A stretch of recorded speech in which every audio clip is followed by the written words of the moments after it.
कर रहे हैं, लेकिन क्या लगता है कि अतीक अहमद आपकी पार्टी में जुड़ने से उत्तर प्रदेश के मुसलमानों में कैसा मैसेज जाएगा, क्योंकि एक बहुत बड़ा गैंगस्टर है। देखिए, ये बड़ा सब्जेक्टिव टर्म है, क्योंकि उत्तर प्रदेश में बीजेपी के 37% एमएलए के ऊपर क्रिमिनल चार्जेस हैं और खुद उत्तर प्रदेश के मुख्यमंत्री ने अपने ही खिलाफ एक केस को विड्रॉ कर लिया, क्रिमिनल केस को, और दूसरा उन्होंने एक केस में अब प्रोसिक्यूशन की इजाज़त नहीं दी।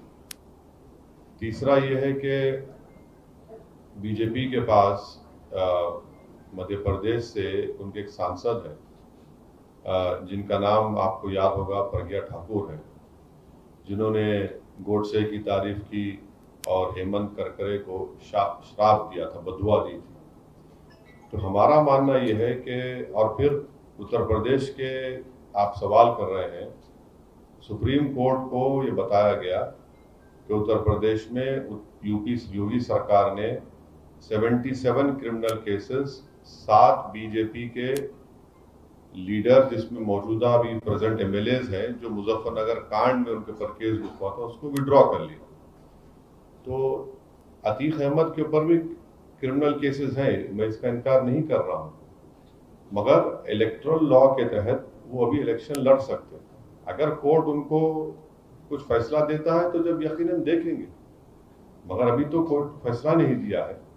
और जिस तरह दूसरों पर भी क्रिमिनल केसेस है, इन पर भी क्रिमिनल केसेस है, इनोसेंट अंटिल प्रूवन गिल्टी। मगर होता क्या है कि अगर किसी का नाम अतीक हो गया या मुख्तार हो गया तो गिल्टी अंटिल प्रूवन इनोसेंट का मामला हो जाता है। तो ये फर्क है। ईडी आजम खान, मुख्तार अंसारी और अतीक अहमद की इंक्वायरी करने वाली भी पूछताछ करने वाली है, क्या कहना चाहते हैं? नहीं, वो लोग फेस करेंगे, मुझे यकीन है कि ये तमाम लोग जिम्मेदार लोग हैं और फेस करेंगे। फेस करते आ रहे हैं इतने साल से, तो ये भी फेस करेंगे। एक और सवाल है, केरला म्युनिसिपल पोल्स के अंदर एसडीपीआई और लेफ्ट का अलायंस हुआ है, क्या कहना चाहते हैं? नहीं, हम अहमदाबाद में तो हमारा किसी से अलायंस नहीं हुआ। केरला की बात करो। नहीं, मैं क्या बोलूं उसके बारे में, मेरे को क्या करना है उसमें। सर, आगे की क्या प्लानिंग है 2022 इलेक्शन के लिए? गुजरात में पहली बार असेंबली इलेक्शन होगा। हमारे प्रेसिडेंट साबिर भाई हैं, सिटी प्रेसिडेंट भी यहाँ बैठे हैं और पूरे हमारे जिम्मेदार कॉर्पोरेटर्स भी हैं। तो सबसे पहले तो हम यहाँ पर आकर अपने जो हमारे कॉर्पोरेटर्स हैं उनसे मुलाकात करके उनका शुक्रिया अदा करेंगे। और अभी इम्तियाज़ जलील साहब ने अपने ओपनिंग रिमार्क्स में ये बताया कि हम लोग आने वाले आज से 12-13 महीने के बाद जो विधानसभा के चुनाव होंगे गुजरात में, उसमें हमारी पार्टी हिस्सा लेगी। कितने सीट पर लड़ेगी ये साबिर भाई तय करेंगे, मगर हम पूरी ताकत के साथ मुकाबला करेंगे। हमारा बहुत से असेंबली सीट्स को साबिर भाई ने आइडेंटिफाई भी किया और वहाँ पर हम अपने संगठन को मजबूत कर रहे हैं। और आज हम सुबह में थोड़ी देर के लिए दरियापुर विधानसभा के 2 मुकामात पर जाकर वहाँ के जिम्मेदार लोगों से मुलाकात भी किए। तो ये तैयारी चल रही है। अभी जो गुजरात असेंबली आने वाली है, आपने कोई एक फिगर फिक्स किया है कि 25 सीट, 50 सीट या 182 सीट पे लड़ेगी? नहीं, ये अभी तो मैं अभी मैडम के सवाल के जवाब में ये कहा कि कितने विधानसभा की सीट पर लड़ेंगे, इसका फैसला हमारे गुजरात यूनिट के सदर साबिर भाई और हमारे जिम्मेदार करेंगे, और जब वो हो जाएगा तो आपको बताएंगे। मगर विधानसभा बड़ी ताकत के साथ लड़ेंगे जरूर। क्या हिंदू बहुल इलाकों में भी इस बार उम्मीदवार खड़े करेंगे? जरूर, क्यों नहीं खड़ा करेंगे भाई। वोट आपको सबका लेना है ना, क्यों नहीं लेना है वोट? आपको हर वोटर का वोट हासिल करना है आपको, तो यकीनन खड़ा करेंगे। और महाराष्ट्र में हम इलेक्शन लड़े, झारखंड में लड़े, बिहार में लड़े, तेलंगाना में लड़ते हैं, कर्नाटक में लड़ते हैं, अब यूपी में लड़ेंगे दूसरी मर्तबा। तो यकीनन सब समाज के लोग हमसे वाबस्ता हैं, उनको टिकट देंगे, उनके लिए मेहनत करेंगे, कोशिश करेंगे।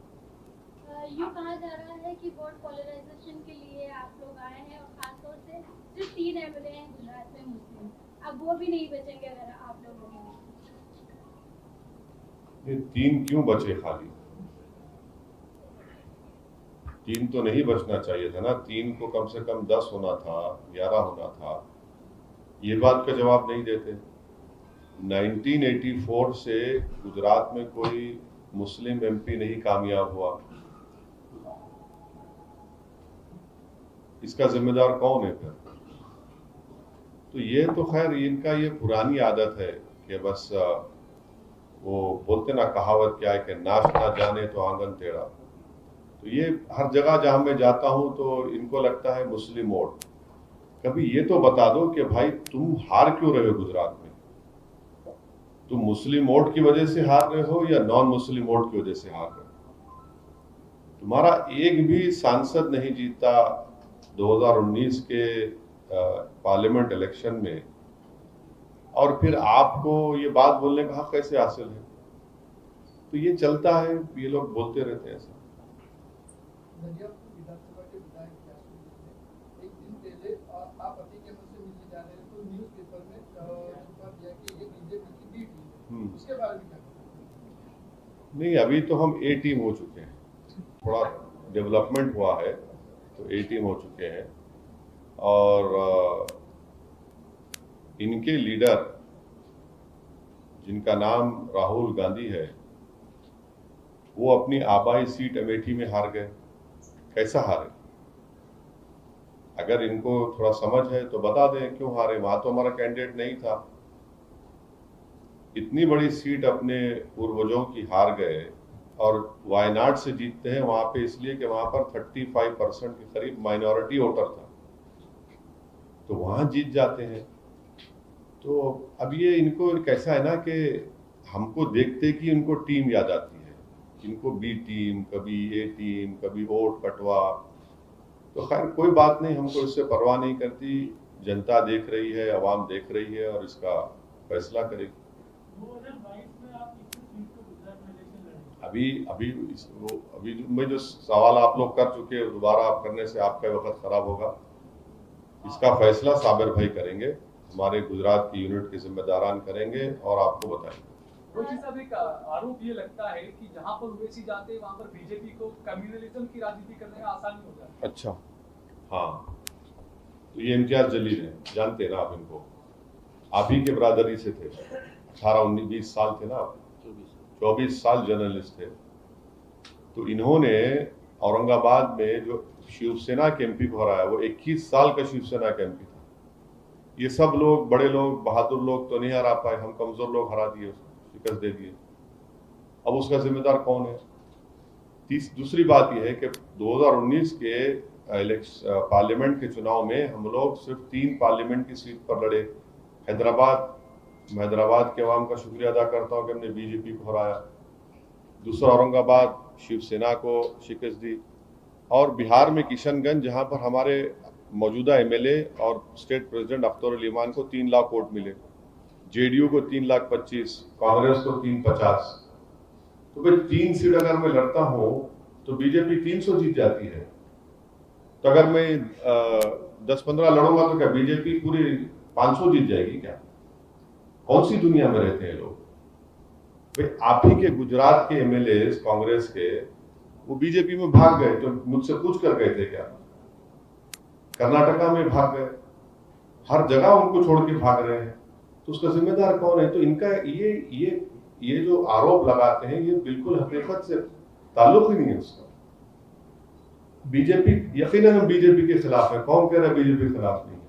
पार्लियामेंट में रिकॉर्ड है, पार्लियामेंट में अनलॉफुल एक्टिविटीज प्रिवेंशन एक्ट का बिल लाया गया, जिसमें दिल्ली में बैठकर एक एनआईए का इंस्पेक्टर अहमदाबाद में किसी भी एक शख्स को टेररिस्ट लिख देगा। उस बिल की तारीफ कांग्रेस की, अमित शाह बिल मूव किए 2019 में, कांग्रेस ने उसकी तारीफ की, राज्यसभा में उन्होंने तारीफ की। कौन कम्युनिज्म को बढ़ावा दे रहा है? तो ये हकीकत है, ये इनका रिकॉर्ड हम बता रहे हैं पार्लियामेंट में आपको। तो इससे मुझे कोई फर्क नहीं पड़ता, जितने एलिगेशन लगाना लगाइए, हमको कोई फर्क नहीं पड़ता। मैं तो, मेरी चमड़ी मोटी हो चुकी है, और लगाइए, हम मुकाबला करेंगे, फेस करेंगे। इनको पूछने लिए नहीं पूछे। योगी साहब कह रहे हैं कि उत्तर प्रदेश में आजादी के बाद की जो तुष्टीकरण की राजनीति चल रही है उसे इस बार खत्म करना है। तो वो अब्बाजान क्यों बोलते हैं? पिताजी बोलना चाहिए था ना उनको। अब्बाजान क्यों बोलते हैं? इसको अंग्रेजी में बोलते हैं डॉग विजिल पॉलिटिक्स। और उन्होंने जो किताब अपना वो रिकॉर्ड बताया, झूठ है वो।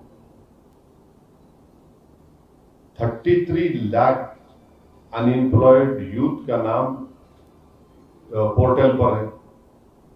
2020 फरवरी में उनका मंत्री विधानसभा में खड़े होकर कहा कि 33 लाख अनएम्प्लॉयड यूथ के नाम है जिनको नौकरी की जरूरत है। CMI का डेटा है कि 10% अनएम्प्लॉयमेंट रेट है उत्तर प्रदेश में। अब गंगा के पानी के ऊपर लाशें तीर रही थी तो तुष्टीकरण था क्या? वो ऑक्सीजन नहीं मिल रहा था तो क्या तुष्टीकरण था? नदी के किनारे लोगों को लकड़ी नहीं मिली अपने वालिद को, अपनी माँ को, अपने भाई को, बेटे को जलाने के लिए, अंतिम संस्कार करने के लिए, तो जमीन में दफना दिए तो कुत्ते लोच कर खा रहे थे तो क्या तुष्टीकरण की राजनीति थी? वो कौन सी बात कर रहे हैं वो? तो ये इनका रिकॉर्ड है। एक सवाल और, योगी ने जो अपना रिपोर्ट कार्ड पेश किया उसमें कहा है कि 4.5 साल में उत्तर प्रदेश में सुनिए, योगी के रिपोर्ट कार्ड में पढ़ा हूं उसको पूरा। हम योगी से ये पूछना चाह रहे हैं कि प्रधानमंत्री ग्रामीण आवास योजना 2017-18, 18-19, 19-20, 20-21 में एक घर बताओ मुसलमान का, एक घर, सिर्फ सैंक्शन छोड़ो, एक घर जो तुमने दिया बताओ मैं। Highest illiteracy rate Uttar Pradesh में मुसलमान का है। हाईएस्ट 5 साल और 15 साल के दरमियान मुसलमान का ड्रॉप आउट रेट है 59-60% करीब है। उत्तर प्रदेश में 2% मुसलमान ग्रेजुएट होता है। क्या बात कर रहे हैं? और उत्तर प्रदेश का जो इतना डेवलपमेंट का रिकॉर्ड जो बता रहे हैं, आपको मालूम 4 लाख बच्चे पूरे भारत में, ये हमारे women and child welfare ministry मोहतरमा स्मृति ईरानी साहिबा ने जवाब दिया, 9 लाख है। 4 लाख उत्तर प्रदेश में एक्यूट मेल नरिश चिल्ड्रन है, 4 लाख। कौन सा रिकॉर्ड है ये? कौन सा रिकॉर्ड है बताइए आप? ये तो गवर्नमेंट का डेटा है। जितने करीब 1400 डॉक्टर्स के वैकेंसीज हैं, पार्लियामेंट में जवाब दिया गया 2019 में इन PSCs में। तो ये इनका रिकॉर्ड है। कह रहे हैं कि 4.5 साल में कोई दंगा नहीं हुआ उत्तर प्रदेश। झूठ। NCRB का डेटा है, 1000 से ज्यादा कम्युनल इंसिडेंट्स हुए। एग्जैक्ट नंबर मुझे नहीं मालूम, NCRB का डेटा कह रहा हूं, देख लो आप, 2019 NCRB का डेटा। बाबा ये समझते हैं कि हम लोग सब थम्स अप है। हम पढ़ते हैं थोड़ा बहुत, उतना नहीं, उनकी तरह काबिल नहीं है, वो थोड़ा थोड़ा पढ़ते हैं हम लोग। सर, हाल ही में गुजरात के CM ने इस्तीफा दिया। अभी 1-on-1 करना है, सोच लीजिए, फिर देर ना हो जाए। हाँ, पूछ लीजिए। इस्तीफा दिया, विजय रूपानी ने दूसरे CM बन गए अचानक से। मेरे को अमित शाह साहब से पूछना है कि क्या वो झूठ कहा था उन्होंने कि विजय रूपानी ने कोविड में अच्छा काम किया था? फिर यहाँ पर आप ही के कोई जर्नलिस्ट ने लिखा तो उसको 120B लगा दिया गया उसके ऊपर। अमित शाह साहब को जवाब देना है कि जब आप तो उसको सर्टिफिकेट दे दिए थे रूपानी साहब को कि बहुत गैर मामूली काम किया, फिर क्यों हटाए उसको? अच्छा, हटाने के बाद जो बीजेपी की तरफ से सिलेक्टिव लीक किया गया कि रूपानी को हटाने का मकसद ये था कि वो कोविड में काम नहीं करे, तो फिर सच कौन बोल रहे हैं, झूठ कौन बोल रहा है? उनकी पार्टी का डिसीजन है, वो किसी को उठाते किसी को बिठाते, उनका काम है। बट जब होम मिनिस्टर और अमित शाह तो गुजरात के बहुत बड़ा नेता है, उनका अहमदाबाद के, उनका यहाँ के सांसद भी है, तो उनको जब वो खुद सर्टिफिकेट दिए उसको उनको हटा दिए, नहीं मालूम क्या क्या चक्कर है। ठीक है, थैंक यू।